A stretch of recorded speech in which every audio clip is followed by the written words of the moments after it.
Bonjour à tous, c'est Thomas de chez DefiTech. Aujourd'hui avec un invité spécial, Albert, qui est le spécialiste et le porte-parole de chez Brita pour en fait expliquer ce qu'est une cartouche Brita, à quoi ça sert. Donc c'est vraiment une vidéo trucs et astuces.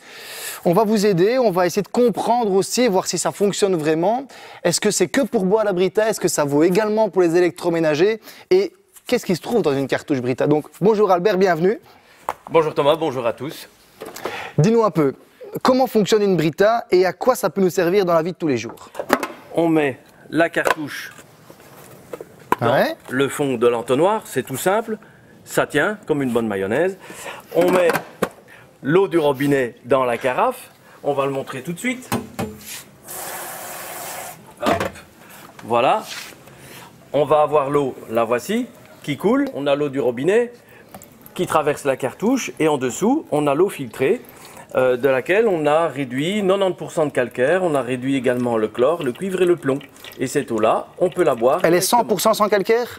Non, elle contient encore 10% de calcaire, de telle sorte qu'on puisse encore l'utiliser dans un fer à chaudière par exemple. Donc c'est super important que si on met de l'eau dans sa bouilloire, son percolateur, son fer à repasser, qu'on la boit, que ce soit aux bébés, aux enfants, aux parents, etc., les machines à café doivent quand même être détartrées, un minimum. On verra ça dans une autre vidéo, comment détartrer les machines à café, les bouilloires, etc. Vous aurez tous les trucs et astuces à ce sujet-là. Détartrer, mais moins souvent, on est bien d'accord. Il faut détartrer, mais moins souvent, absolument. Donc ça sert dans nos électroménagers de tous les jours? Ça sert absolument dans tous les appareils électroménagers qui fonctionnent avec de l'eau. Par exemple, percolateur, fer à repasser, humidificateur, cuilleux, cuivre-vapeur, tout ce qu'on veut. On peut la boire aussi? Et on peut la boire, bien évidemment. Et les adultes ou les bébés aussi peuvent la boire sans aucun problème? Tout le monde.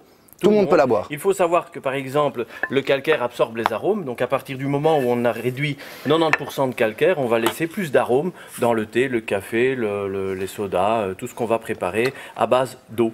Mais j'entends, il y a des critiques quand même sur la Brita, sur le fait d'abord qu'il y a des petites bactéries. J'ai lu ça un peu sur les forums. Donc cette cartouche, forcément, elle contient un petit peu de bactéries puisque c'est son rôle, c'est un filtre, comme un filtre d'aspirateur, un filtre de hotte, des choses comme ça. Donc on peut retrouver des bactéries dans la cartouche, mais c'est pour ça aussi qu'on conseille de remplacer la cartouche à temps et heure, c'est-à-dire toutes les 4 semaines. Mais est-ce que c'est pas moins cher d'acheter des bouteilles d'eau au final? Ah non, une cartouche c'est 6 € pour une capacité moyenne de 100 litres, ce qui revient 6 centimes le litre, c'est-à-dire 20 fois moins cher que l'eau en bouteille. On a vu la théorie ensemble, maintenant on va ouvrir une cartouche Brita, c'est-à-dire qu'on va la découper pour voir en fait exactement ce qu'il y a à l'intérieur. Donc là on a pris une toute nouvelle cartouche. Alors dans une cartouche, il y a des petits grains noirs, c'est du charbon actif, et il y a de la résine, ce sont les petits grains blancs que l'on voit ici. Voilà. Donc le charbon actif, c'est ce qui enlève l'odeur, si je comprends bien. Le charbon actif va réduire les métaux lourds et la résine va réduire le calcaire et le chlore. Donc c'est tout simple, c'est simplement ça. C'est tout simple. Et est-ce que ça se recycle ou est-ce qu'on jette ça dans nos poubelles?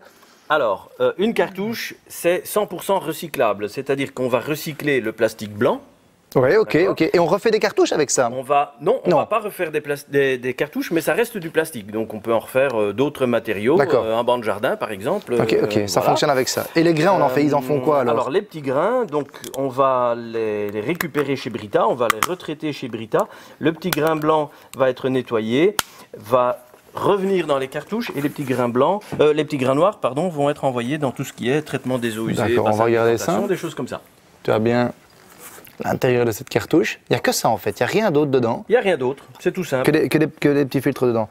Pour recycler les cartouches, c'est super simple. On a en magasin des poubelles qui sont mises à la disposition de Brita. Voilà, on a fait la démonstration, on a expliqué les cartouches Brita, on a expliqué comment ça fonctionnait, on a répondu à plein de questions qu'on se posait également. On a découpé comme ça, vous avez vraiment vu l'intérieur d'une cartouche Brita. Ça sert pour vos machines à café, vos bouilloires.